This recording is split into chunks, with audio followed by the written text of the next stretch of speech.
Hi, first graders. I'm really excited to get to read the BFG to those of you who wanted to hear it.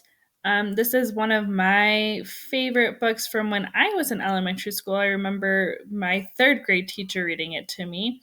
So it's been a while since I've actually gotten to hear the story, but I think what's great about this is that it's great to read the story. And then some of you guys might be familiar. I believe they made a movie of this, or there is a movie of this, that it's fun to sometimes read the book and then get the chance to watch the movie to see how they're similar or how they're like, or just see it after reading the book. Okay, so this is Roald Dahl, and this is the BFG.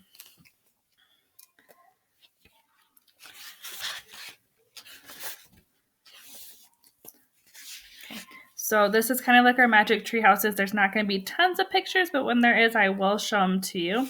And it looks like it starts with letting us know who the characters are in the book. So it says the characters in this book are the humans, the Queen of England, Mary, the Queen's maid, Mr. Tibbs, the palace butler, the head of the army, the head of the Air Force, and of course Sophie, an orphan. And then the giants, their names are the flesh lump eater, the bone crusher, the man hugger, the child chewer, the meat dripper, the gizzard gulper, the maid masher, the blood bottler, the butcher boy, and of course the BFG. Okay. The witching hour. Sophie couldn't sleep. A brilliant moonbeam was slanting through a gap in the curtains. It was shining right onto her pillow. The other children in the dormitory had been asleep for hours. Sophie closed her eyes and lay quite still. She tried very hard to doze off. It was no good. The moonbeam was like a silver blade slicing through the room onto her face. The house was absolutely silent. No voices came up from downstairs. There were no footsteps on the floor above either. The window behind the curtain was wide open, but nobody was walking on the pavement outside. No cars went by on the street. Not the tiniest sound could be heard anywhere. Sophie had never known such a silence.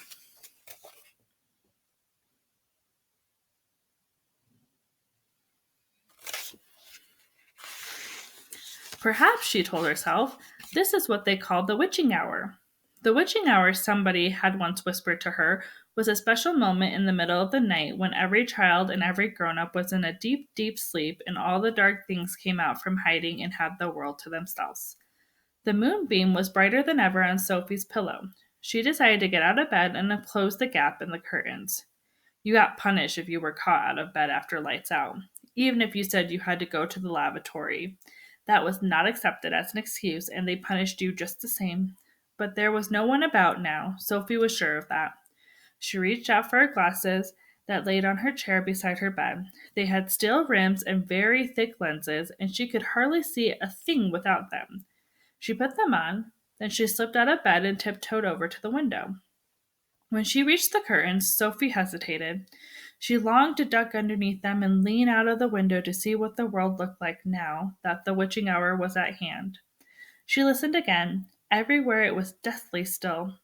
The longing to look out became so strong she couldn't resist it. Quickly, she ducked under the curtains and leaned out of the window. In the silvery moonlight, the village street she knew so well seemed completely different. The houses looked bent and crooked, like houses in a fairy tale. Everything was pale and ghostly and milky white.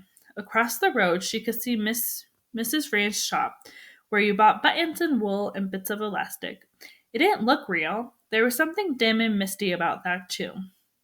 Sophie allowed her eye to travel further and further down the street. Suddenly she froze. There was something coming up the street on the opposite side. It was something black, something tall and black, something very tall and very black and very thin.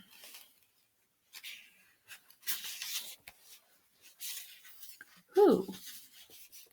It wasn't a human. It couldn't be. It was 4 times as tall as the tallest human. It was so tall its head was higher than the upstairs window of the houses. Sophie opened her mouth to scream, but no sound came out. Her throat, like her whole body, was frozen with fright. This was the witching hour, all right. The tall black figure was coming her way. It was keeping very close to the houses across the street, hiding in the shadowy places where there was no moonlight. On it came nearer and nearer, but it was moving in spurts. It would stop, then it would move on, then it would stop again. But what on earth was it doing? Aha! Sophie could see now what it was up to. It was stopping in front of each house. It would stop and peer into the upstairs windows of each house in the street. It actually had to bend down to peer into the upstairs windows. That's how tall it was. It would stop and peer in, then it would slide on to the next house and stop again and peer in, and so on all along the street. It was much closer now, and Sophie could see it more clearly. Looking at it carefully, she decided it had to be some kind of person. Obviously, it was not a human, but it was definitely a person. A giant person, perhaps. Sophie stared hard across the misty, moonlit street. The giant, if that was what he was wearing a long black cloak. In one hand, he was holding what looked like a very long, thin trumpet. In the other hand, he held a large suitcase. The giant had stopped now right in front of Mr. and Mrs. Goucher's house. The Gouchers were a greengrocer's shop in the middle of the high street, and the family lived above the shop. The two Goucher children slept in the upstairs front room. Sophie knew that. The giant was peering through the window into the room where Michael and Jane Goucher were sleeping from across the street. Sophie watched and held her breath. She saw the giant step back a pace and put the suitcase down on the pavement.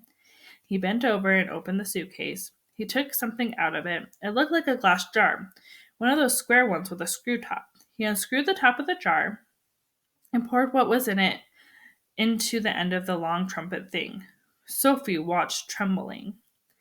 She saw the giant straighten up again, and she saw him poke the trumpet in through the open upstairs window of the room where the Goucher children were sleeping. She saw the giant take a deep breath in. Woof! He blew through the trumpet. No noise came out, but it was obvious to Sophie that whatever he had been in the jar had now been blown through the trumpet into the Goucher's children's bedroom. What could it be? As the giant withdrew the trumpet from the window and bent down to pick up the suitcase, he happened to turn his head and glance across the street. In the moonlight, Sophie caught a glimpse of an enormous, long, pale, wrinkly face with the most enormous ears. The nose was as sharp as a knife, and above the nose there were two bright, flashing eyes, and the eyes were staring straight at Sophie.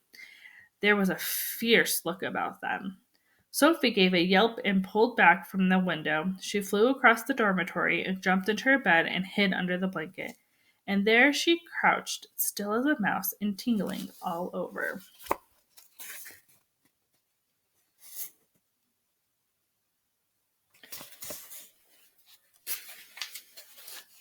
The Snatch. Under the blanket, Sophie waited. After a minute or so, she lifted a corner of the blanket and peeped out. For the second time that night, her blood froze to ice and she wanted to scream, but no sound came out. There at the window, with the curtains pushed aside, was the enormous, long, pale, wrinkly face of the giant person staring in. The flashing black eyes were fixed on Sophie's bed. The next moment, a huge hand with pale fingers came snaking in through the window. This was followed by an arm as thick as a tree trunk, and the arm, the hand, the fingers were reaching out across the room towards Sophie's bed.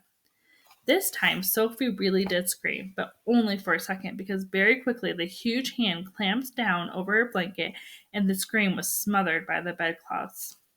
Sophie, crouching underneath the blanket, felt strong fingers grasping hold of her, and then she was lifted up from her bed, blanket and all, and whisked out of the window.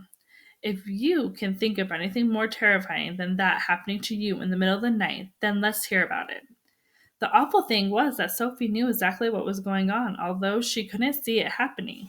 She knew that a monster, or giant, with an enormous long, pale, wrinkly face and dangerous eye had plucked her from her bed in the middle of the witching hour. It was now carrying her out through the window, smothered in a blanket. What actually happened next was this. When the giant had got Sophie outside, he arranged the blanket so that he could grasp all the four corners of it at once in one of his huge hands, with Sophie imprisoned inside. In the other hand, he seized the suitcase and the long trumpet thing, and off he ran. Sophie, by squirming around inside the blanket, managed to push the top of her head out through a little gap just below the giant's head. She stared around her. She saw the village houses rushing by on both sides. The giant was sprinting down the high street. He was running so fast, his black cloak was streaming out behind him like the wings of a bird.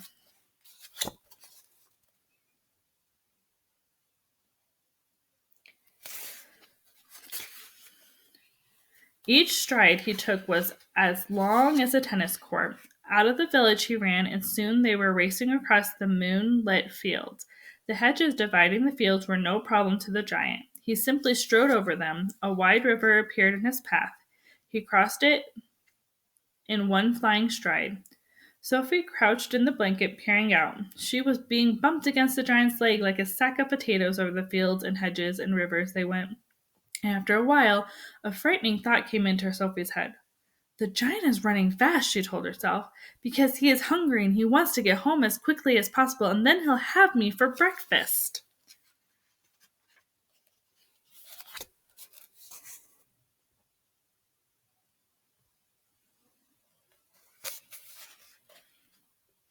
Okay, I'm going to stop there and we'll have to see where the giant takes Sophie next time we read.